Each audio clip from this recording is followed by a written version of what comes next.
Tämän päivän ohjelmassa me kerromme uudesta Point of Skin-hankkeesta, joka aloitettiin joulukuun puolessa välissä vuonna 2009. Beauty Bar-hoitolan omistaja Hanne Roppanen on pitänyt päiväkirjaa tämän projektin edistymisestä. Hanne, miksi halusit lähteä mukaan tähän projektiin?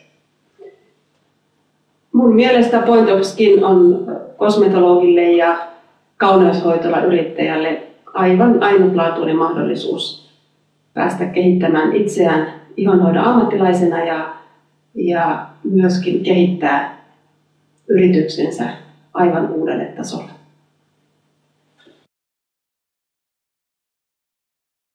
Lähettämässäsi sähköpostissa 18. joulukuuta kerroit tekemistäsi päätöksistä. Kerrohan meille niistä hieman lisää. No se ensimmäinen päätös nyt oli se, että mä ehdottomasti halusin mukaan tähän Point of Skin prosessiin.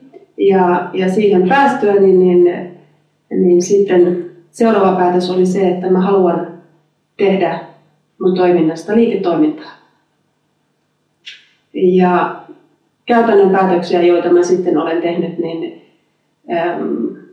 tuotetasolla mä oon luopunut kaikista muista hoitosarjoista, tuotesarjoista. Käytän hoitolassani vain bionomisia Dr. Bauman tuotteita. Ja sitten oikein iso haaste ja päätös mulle on ollut se, että mä otan haltuuni tekniikan, erityisesti tietotekniikan.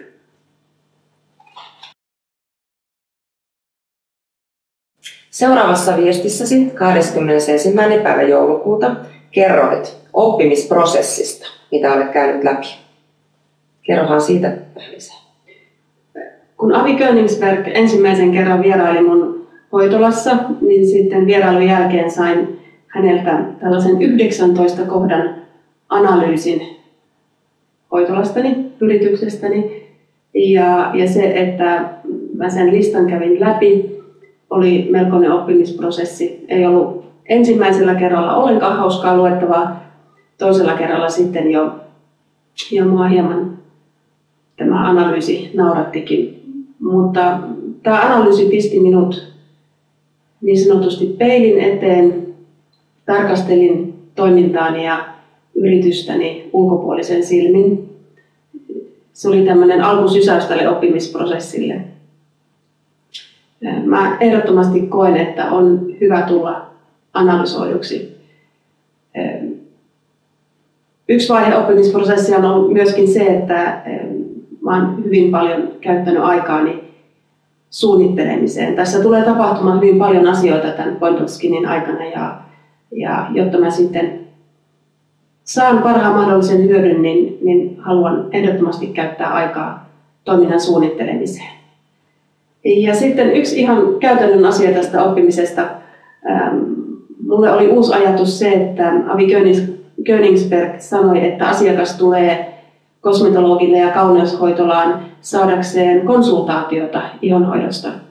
Perinteisesti minäkin olen ajatellut, että asiakas tulee hoitoon ja toki sitten ostaa kotihoitotuotteensa minulta.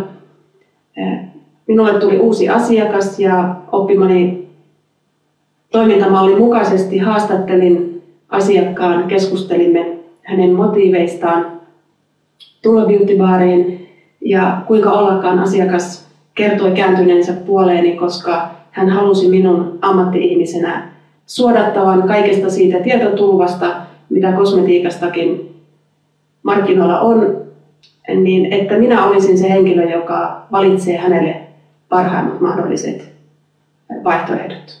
Tämä oli aivan suoraan Point of Skinin ja Avi Königsbergin käsikirjasta.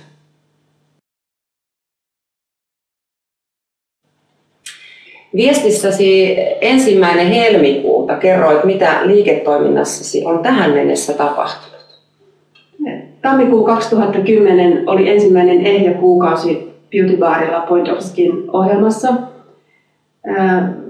Ihan yritystoiminnan luvuista, jos puhutaan, niin budjetoitu liikevaihto ylittyi 30%, tuotemyynnin osuus oli kasvanut 44%, ja pidän täysin realistisena tavoitteena sitä, että tuotemyynnin osuus jatkossa Beauty Barin liikevaihdosta on 60%.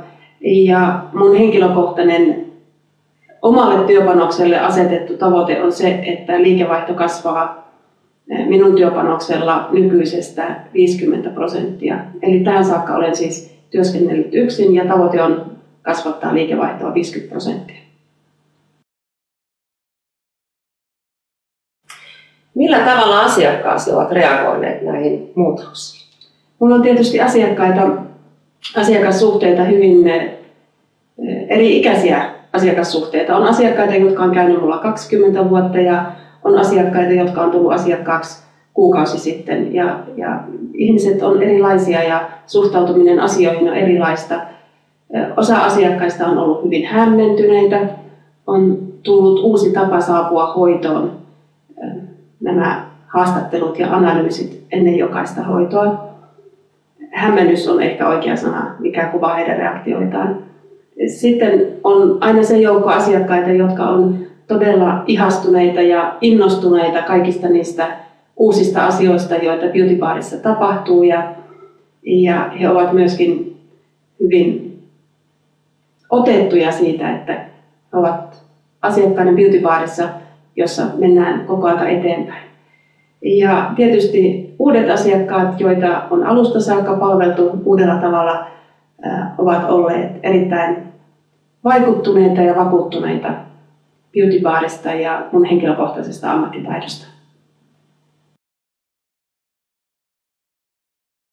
Millaisia laajennussuunnitelmia sinulla on tulevaisuudessa? Palkkaatko ehkä henkilökuntaa?